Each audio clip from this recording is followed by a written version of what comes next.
Evo, sretna sam da je konačno onak mirno. Jer ovi dani baš su bili vjetroviti i oblačni. I super mi je što, iako su veliki dani,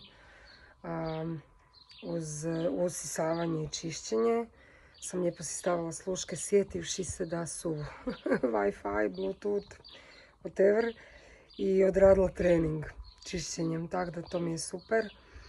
Mirno je, prekrasno je, tiho je, ptičice, idila.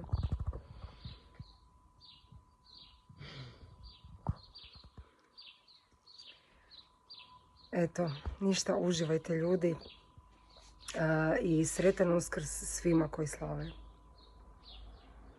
Najveći blagdan katolički, makar sam se ja izjasnila koliko meni nije presudno da idem u crkvu, volim otići, pogotovo kad se pjeva.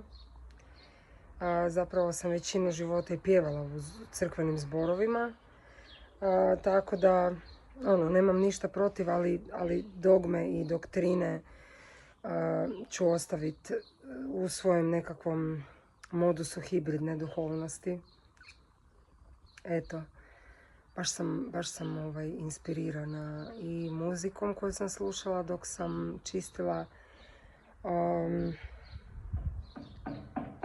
tim osjećajem da zapravo spoznajem da trening ne mora biti samo ajmo role, traži dobru stazu, već i činjenicom da je sunce konačno došlo na stranu kuće kad je dulji dan i kad označava proljeće, odnosno ljeto.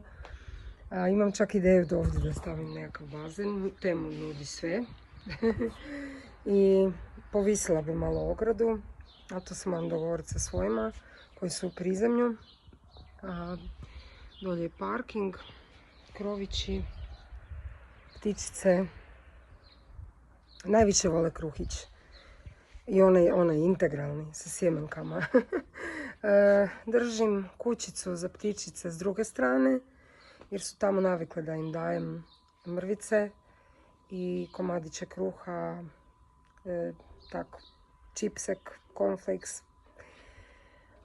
Ali nisu se iz nekog razloga osudile ulaziti u kućicu, je zob. Čujete ih, moje prijateljice.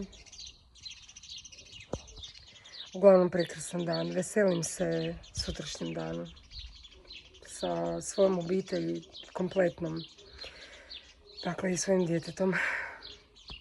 Hvala.